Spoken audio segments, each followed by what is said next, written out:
ముందుగా bulletin headlines. అమరావతిలో మంత్రి నారాయణ పర్యటన, నిర్మాణంలో ఉన్న గెజిటెడ్ అధికారుల ఇళ్ల పరిశీలన.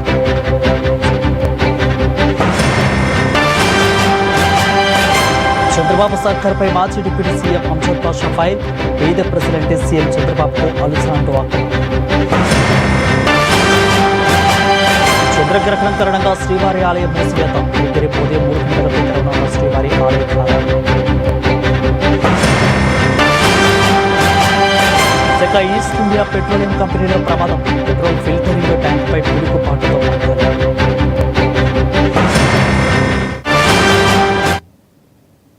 రెడీగా డీటెయిల్స్ చూస్తే ఆంధ్రప్రదేశ్ రాష్ట్ర రాజధాని అమరావతిలో ప్రభుత్వ భవనాల నిర్మాణ పనులు వేగంగా జరుగుతున్నట్లు మంత్రి నారాయణ తెలిపారు. నేలపడులు గెజిటెడ్ అధికారుల ఇళ్లను పరిశీలించారు.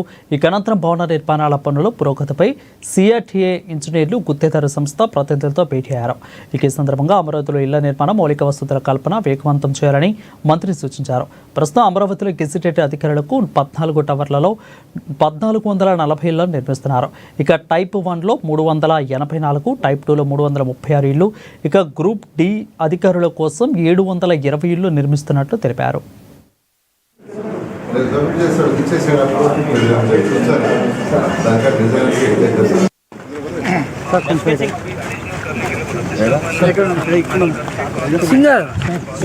ఈ 14 టవర్స్లో ఆల్మోస్ట్ 1440 హౌసెస్ వస్తాయి. 1440 మంది అధికారులకు యాక్షన్ చేస్తున్నాం. ఇందులో టైప్ 1 అయితే 384, టైప్ 2 336, గ్రూప్ డి వచ్చి 720, గ్రూప్ డి వచ్చి 900 చదరపడి ఉంటుంది ఒక్కొక్క అపార్ట్మెంట్. టైప్ 2 వచ్చి 1500, టైప్ 1 వచ్చి 1800. అయితే దీనికి సంబంధించి కన్స్ట్రక్షన్లో మెజారిటీ టవర్స్ కన్స్ట్రక్షన్ అయిపోయింది, ఇంకా కొద్దిగా ఉంది. ఆ బ్యాలెన్స్ కూడా December 31 కంప్లీట్ చేస్తున్నారు. అయితే దానికి సంబంధించి ఫినిషింగ్స్ వర్క్స్ ఉంది. ఏదైతే పుట్టిపెట్టం కావచ్చు, టైల్స్ కావచ్చు, ప్లంబరింగ్ కావచ్చు, ఎలక్ట్రికల్ కావచ్చు, వీటన్నిటి కూడా February 1వ తేదీకి ఇచ్చేటట్టుగా వాళ్ళు యాక్చువల్గా ప్లాన్ ఆఫ్ యాక్షన్ చెప్పారు. ఆ విధంగా వర్క్ జరుగుతుంది. అదేవిధంగా దీనికి సంబంధించిన రోడ్లు, డ్రైన్స్, ఎస్టీపీ కావచ్చు, రోడ్స్ కావచ్చు, డ్రైన్స్ కావచ్చు, క్లబ్ హౌసెస్ కావచ్చు, ఈ వర్క్ కూడా ఎంతో వేగవంతంగా జరుగుతుంది. ఏదైనా అమరావతి క్యాపిటల్ సిటీలో ఏదైతే 4000 హౌసెస్ టేకప్ చేస్తే ఇవన్నీ కూడా February 1వ తేదీ కంప్లీట్ చేసి అధికారులు చూడడం జరుగుతుంది. ఒక ఏదైతే ఐఏఎస్ ఆఫీసర్స్కి టవర్స్ కట్టామో ఆ టవర్స్ ఆల్మోస్ట్ అయిపోయినాయి. వాళ్ళు లైట్స్ కూడా వెలిగించేశారు, ఎలక్ట్రిసిటీ కనెక్షన్ కూడా చేశారు. ఒక ఎస్టీపీ వర్క్ ఒకటి జరుగుతుంది, మరి ఇంటర్నల్ రోడ్స్ వర్క్. ఈ 2 పూర్తయితే ఆల్మోస్ట్ ఐఏఎస్ ఆఫీస్ సంబంధించిన టవర్స్ కంప్లీట్ అయిపోయినట్టే. ఏది ఏమైనా అమరావతి క్యాపిటల్ సిటీలో ఎటువంటి పరిస్థితుల్లో కూడా February మ్యాక్సిమం మార్చ్ ఎండింగ్ లోపల ఈ 4000 హౌసెస్ని అధికారులు పోవడం జరుగుతుంది. అదేవిధంగా రోడ్స్, డ్రైన్స్ తీసుకుంటే ఏదైతే అనుకున్నామో ట్రంక్ రోడ్స్ అన్నీ కూడా ఈ 14 టవర్స్లో ఆల్మోస్ట్ 1440 హౌసెస్ వస్తాయి. 1440 మంది అధికారులకు యాక్షన్ చేస్తున్నాం. ఇందులో టైప్ 1 అయితే 384, టైప్ 2 336, గ్రూప్ డి వచ్చి 720, గ్రూప్ డి వచ్చి 900 చదరపడి ఉంటుంది ఒక్కొక్క అపార్ట్మెంట్. టైప్ 2 వచ్చి 1500, టైప్ 1 వచ్చి 1800. అయితే దీనికి సంబంధించి కన్స్ట్రక్షన్లో మెజారిటీ టవర్స్ కన్స్ట్రక్షన్ అయిపోయింది, ఇంకా కొద్దిగా ఉంది. ఆ బ్యాలెన్స్ కూడా December 31 కంప్లీట్ చేస్తున్నారు.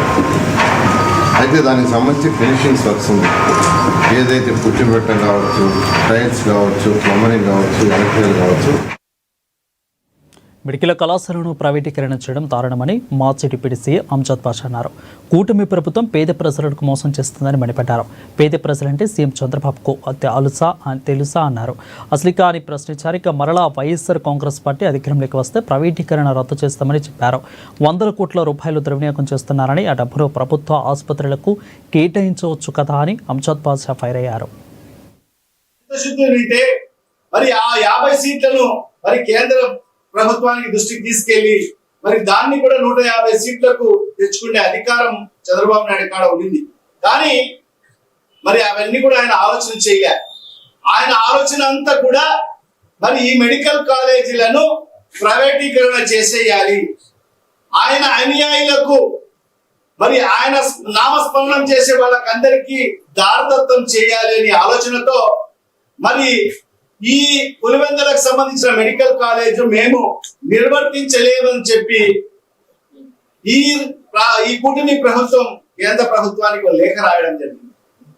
తద్వారా మరి ఆ కాలేజ్ నిర్మాణం పూర్తి అయిపోయినా కూడా మరి ప్రారంభానికి మోచుకోలేదు.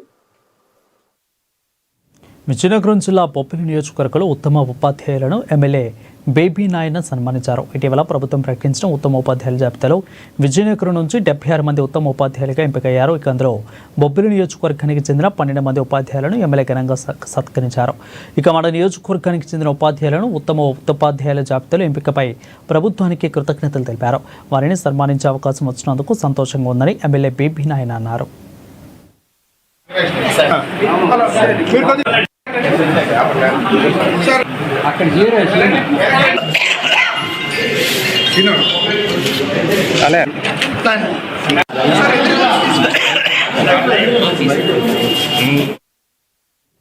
ఉచిత నైపుణ్యాభివృద్ధి శిక్షణపై ఈ రోజు వచ్చే ఆదివారం నిరుద్యోగులకు అవగాహన కల్పిస్తామని ఎమ్మెల్యే ఆలపాటి రాజా అన్నారు. కేంద్ర ప్రభుత్వంలో ఉన్న ఉద్యోగాలపై దృష్టి పెట్టి నిరుద్యోగులకు ఉపాధ్యాయులు కల్పించడమే ప్రధాన లక్ష్యం ముందుకు వెళ్తున్నామని అన్నారు. కూటమి ప్రభుత్వం 20 లక్షల ఉద్యోగాలను ఇచ్చే విధంగా ప్రణాళికలు సిద్ధం చేస్తుందని తెలిపారు. కేంద్ర ప్రభుత్వం ఉద్యోగం పొందాలి అంటే 30 ఏళ్ల వయసులోపు వారు అయి ఉండాలని అన్నారు. అలాంటి నిరుద్యోగులు ఉచిత నైపుణ్యాభివృద్ధి శిక్షణకు రిజిస్ట్రేషన్ చేసుకోవచ్చని అన్నారు. 200కి పైగా నిరుద్యోగులు ఈ రోజు రిజిస్ట్రేషన్ చేసుకున్నారని అన్నారు.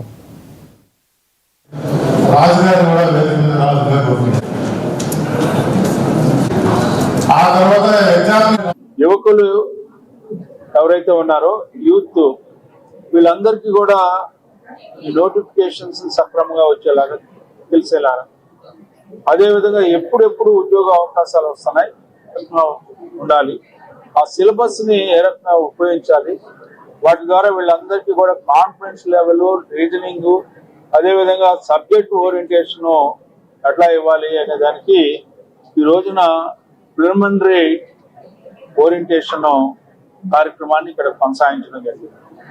దీనివల్ల ఏంటంటే ఒక అవగాహన వస్తుంది, ఒక ఆలోచన పెరిగేది, ఏమిటి ఇక్కడ చేయబోయేది, ఏం చేయబోతా ఉన్నారు, ఎవరెవరు చేయబోతా ఉన్నారు, ఇక్కడ సరైన శిక్షణ దొరుకుతుందా లేదా అనే భావనకి లోను కాకుండా, కన్ఫ్యూజన్ అనేది లేకుండా క్లియర్ గా ఉండేదానికి ఈ ఓరియంటేషన్ ప్రోగ్రామ్ ని ఇక్కడ మనం పెట్టుకోవడం జరిగింది.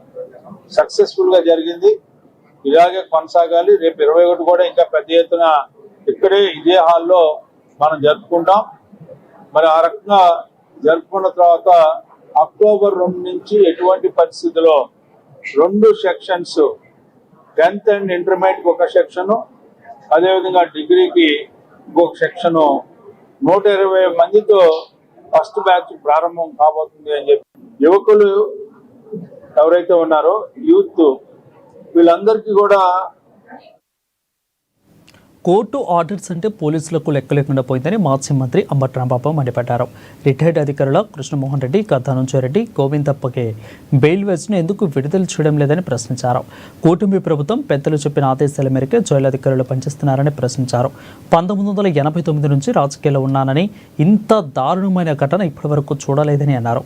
జైలు నుంచి బయటికి రాకుండా లంచ్ మోషన్ చేయాలని ఆలస్యం చేశారు అంటూ అంబటి రాంబాబు దుయ్యబట్టారు.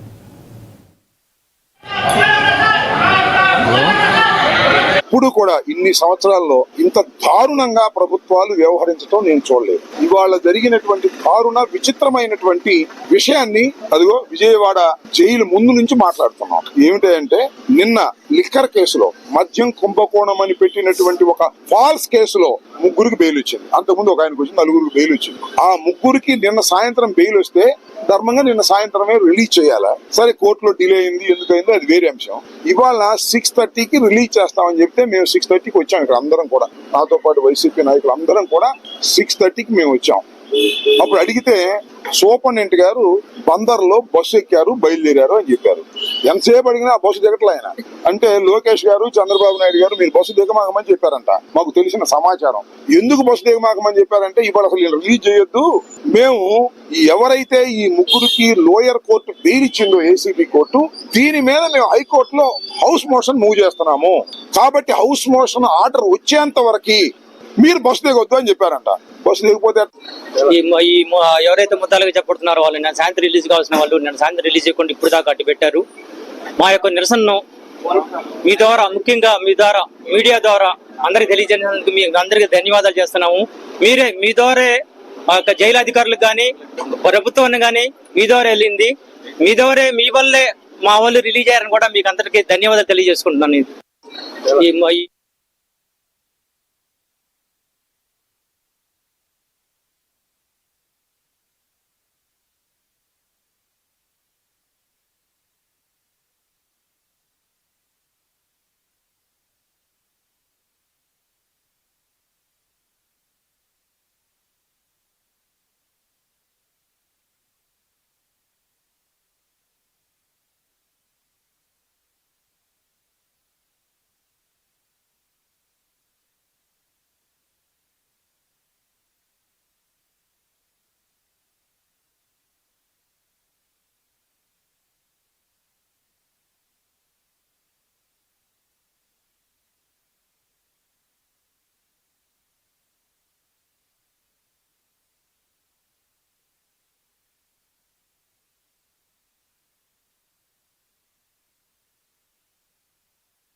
ఇక గుంటూరు జిల్లా తెనాలిలో అర్బన్ బ్యాంకు ఎన్నికల కోలాహలం నెలకొంది. తెనాలి కోఆపరేటివ్ అర్బన్ బ్యాంక్ ఎన్నికల నామినేషన్ ప్రక్రియ ఆదివారం ఉత్సాహంగా జరిగింది. టీడీపీ, జనసేన, బీజేపీ పార్టీల అభ్యర్థులు భారీ ర్యాలీగా వచ్చి నామినేషన్లు వేశారు. టీడీపీ నుంచి చైర్మన్తో సహా 7, ఇక జనసేన నుంచి 4, బీజేపీ నుంచి ఒక అభ్యర్థి చొప్పున మొత్తం 12 మంది డైరెక్టర్ పదవులకు నామినేషన్ పత్రాలను సమర్పించారు.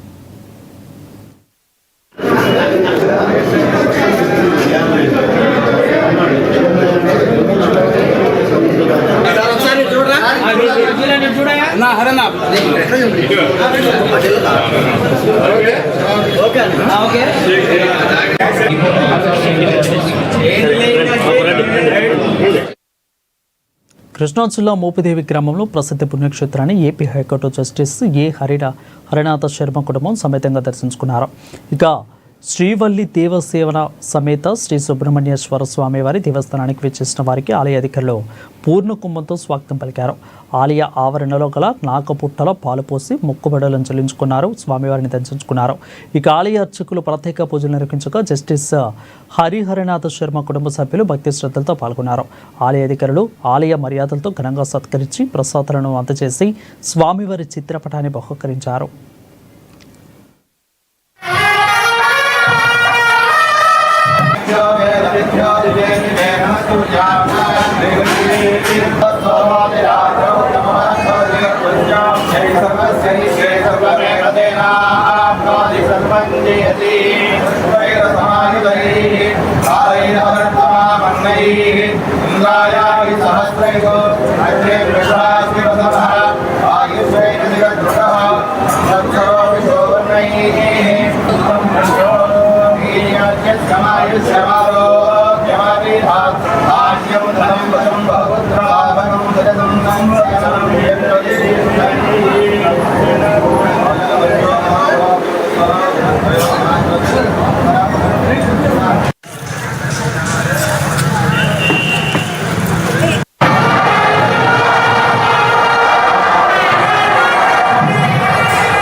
సంపూర్ణ చంద్రగ్రహణం పురస్కరించుకుని రంగనాథ ఆలయం మూతపడింది. ఇవాళ సాయంత్రం నుంచి రేపు తెల్లవారుజాము వరకు కూడా ఆలయం మూసివేస్తున్నట్లు అర్చకులు తెలిపారు. రేపు తెల్లవారుజామున తిరుమంచున కార్యక్రమాలను నిర్వహించిన అనంతరం శ్రీవారి దర్శనం యథావిధిగా కొనసాగుతుందని అంటున్నారు.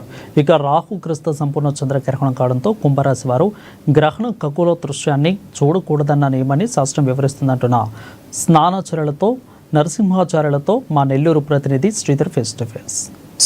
సనాతన సంప్రదాయాన్ని అనుసరించి తెలుగు సంవత్సరాది విధానాలను పాటించే ఈ విధానంలో విశ్వావసునామ సంవత్సరంలో ప్రథమ చంద్రగ్రహణం అత్యంత ప్రాధాన్యంగా ఇక్కడ భావిస్తారు. గ్రహణం అంటేనే ఒక దోషకాలం. ఈ దోషకాలం ఈ చంద్రగ్రహణంలో రాహు చంద్రగ్రహణంగా ఇక్కడ పేర్కొంటున్నారు. ఇది 9:50 స్పర్శకాలం ఇక్కడ మొదలవుతుంది. దీనికి సంబంధించి సనాతన విధానాలను అనుసరించి ఆలయాలను మూసివేయడం, విముక్తి అనంతరం సంప్రోక్షణ కార్యక్రమాలను నిర్వహించే క్రమం ఇక్కడ కొనసాగుతూ ఉంది. శ్రీ పొట్టి శ్రీరాములు నెల్లూరు జిల్లాలో ఉత్తర శ్రీరంగంగా భక్తులు భావించే, విశ్వసించి తరలివచ్చి భక్తులు సందర్శించే ఈ శ్రీరంగనాథ దేవాలయంలో ఈ గ్రహణానికి సంబంధించి ఇక్కడ విధానాలను, ఇక్కడ విశిష్టతను, దోష నివారణ కార్యక్రమాల గురించి ఇక్కడ స్థానాచార్యులు నరసింహాచార్యుల ద్వారా మనం విషయం తెలుసుకుందాం. సార్ చెప్పండి, ఈరోజు ఈ సాంప్రదాయాన్ని, సనాతన సంప్రదాయాన్ని అనుసరించి ఇక్కడ ఈ సంవత్సరానికి సంబంధించి ఎలాంటి దోష పరిహారాలను సూచించే అవకాశం ఉంది? విశ్వావసునామ సంవత్సరం 7/9/2025 భాద్రపద శుద్ధ పూర్ణిమ రోజున సంపూర్ణ రాహుగ్రస్త చంద్రగ్రహణం ఏర్పడుతుంది. అంటే ఒకసారి రాహువు చేత, మరొకసారి కేతువు చేత మార్చి జరుగుతూ ఉంటుంది. ఇది రాహుగ్రస్త చంద్రగ్రహణం. ఇది రేపటి దినం రాత్రి 9:50 స్పర్శకాలం, 11:41 మధ్యకాలం, రాత్రి 1:31 మోక్షకాలంగా సిద్ధాంతి నిర్ణయం జరిగింది. ఈ గ్రహణ కాలంలో దేవాలయాలు ఏది కూడా తెరిచి ఉంచరు. ముఖ్యంగా తల్పగిరి రంగనాథ స్వామి వారి దేవస్థానాన్ని 7వ తేదీ సాయంత్రం 6 గంటలకు మూసివేస్తారు. పక్క రోజు తెల్లవారి స్వామివారికి తిరుమంజనం, ప్రోక్షణ అయ్యి ఆ తరువాత భక్తులకందరికీ దర్శనమిస్తారు. ఈ గ్రహణ కాలంలో ముఖ్యంగా ముందు రోజు సాయంత్రం, అంటే రేపటి దినం సాయంత్రం 5:30 గంటల తర్వాత ఏ ఆహారం తీసుకోకుండా ఉంటే చాలా మంచిది. గ్రహణ కాలంలో కడుపులో ఏరి ఉండకూడదు.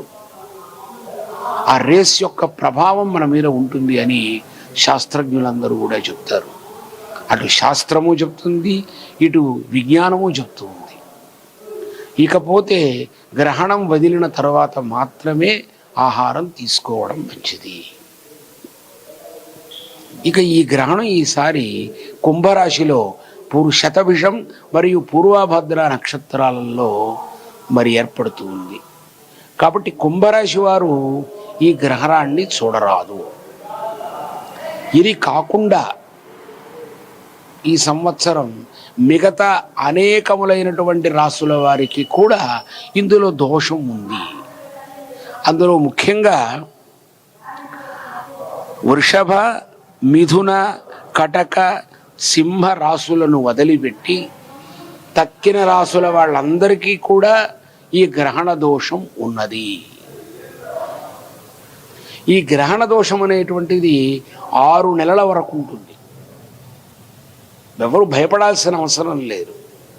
వారి ఇళ్లల్లో ఉండడం, గ్రహణ సమయంలో భగవంతుడి దగ్గర ఒక దీపారాధన చేసి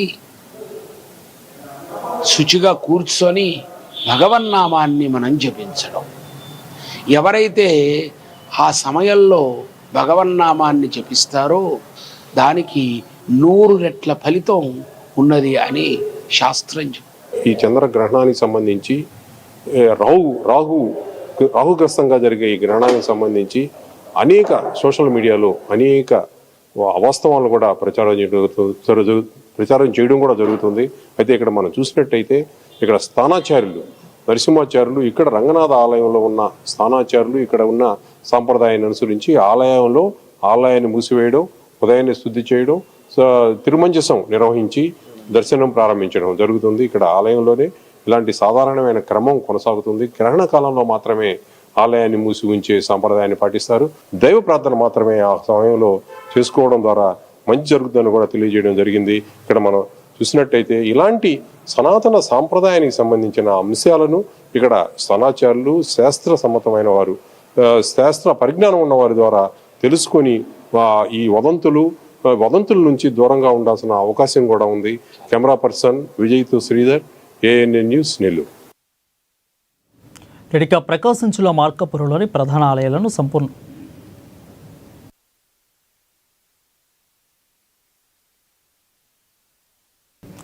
ప్రకాశం జిల్లా మార్కాపురంలోని ప్రధాన ఆలయాలను సంపూర్ణ చంద్రగ్రహణం సందర్భంగా మూసివేశారు.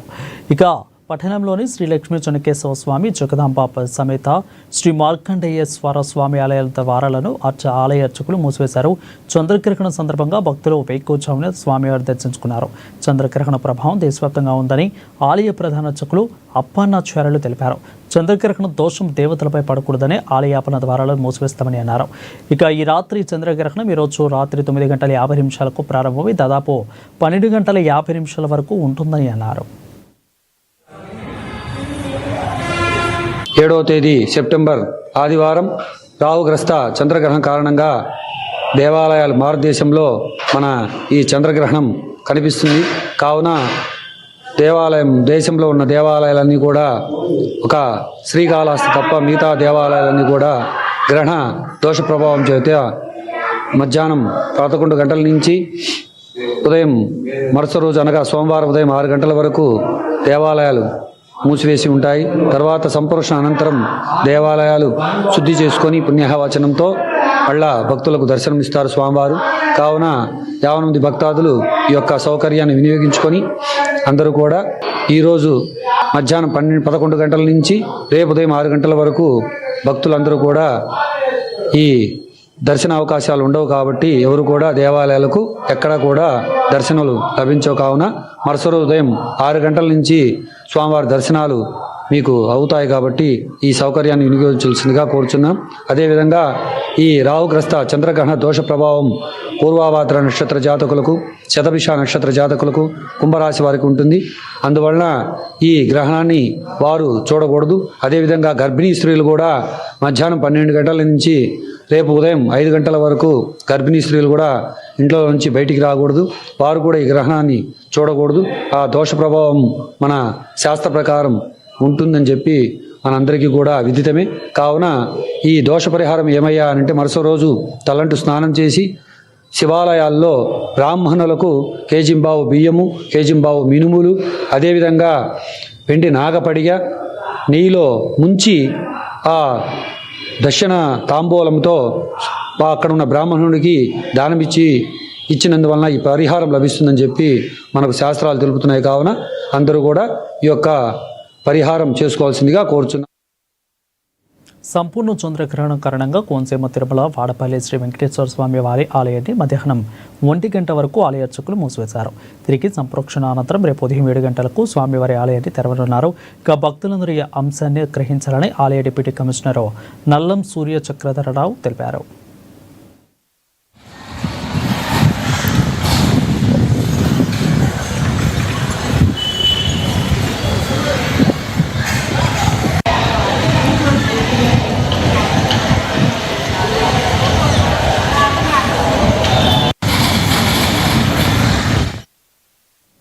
రోజు రోజుకు సైబర్ నేలగల ఆగడాలు పెరిగిపోతున్నాయి. ఎన్ని జాగ్రత్తలు తీసుకున్నా ఎక్కడో చోట ప్రజలు సైబర్ ఉచ్చులో పడి మోసపోతున్నారు.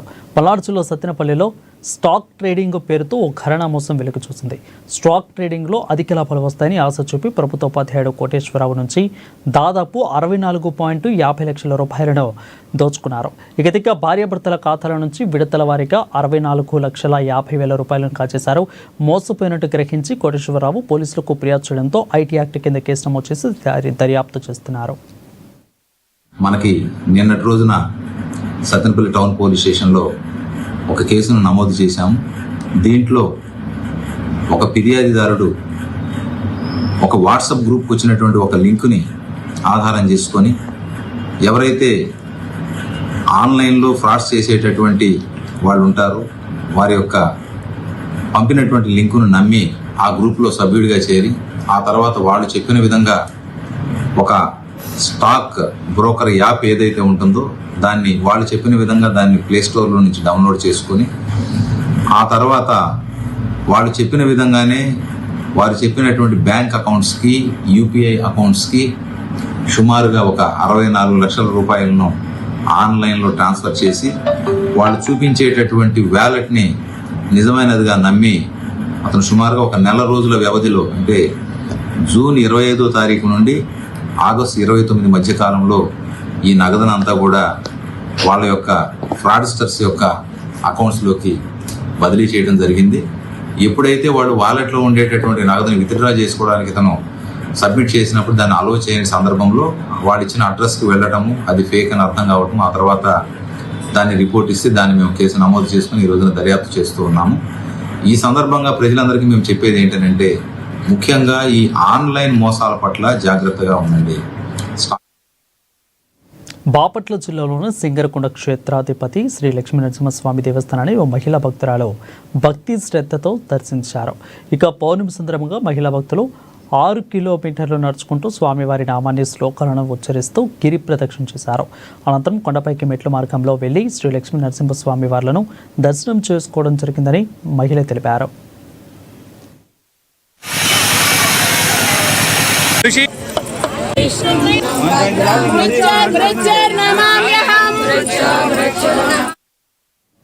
తక్కువ ధరకు బంగారం ఇప్పిస్తామని మోసాలకు పాల్పడుతున్న అంతరాష్ట్ర ముఠా సభ్యులను చీరాల పోలీసులు అరెస్ట్ చేశారు. నిందితుల వద్ద నుంచి దాదాపు 14 లక్షల నగదు, ఒక కారు, 2 ఫోన్లను కూడా పోలీసులు రికవరీ చేశారు. ఇక కర్ణాటక రాష్ట్రానికి చెందిన బంగారాల వ్యాపారి నాగరాజ్ను అదే రాష్ట్రానికి చెందిన ఓ వ్యక్తితో ఫోన్లో మాయమాటలు నమ్మించారు. ఇక మాటలను నమ్మిన నాగరాజు పోయిన వారి పాలెం రమ్మని చెప్పి కత్తితో దాడి చేసి 14 లక్షల నగదును ఎత్తుకెళ్లారు. బాధితులు ఈపురుపాలెం పిఎస్లో ఫిర్యాదు చేయడంతో అప్రమత్తమైన చీరాల రూరల్ పోలీసులు సాంకేతిక పరిజ్ఞానంతో నిందితులను అరెస్ట్ చేశారు.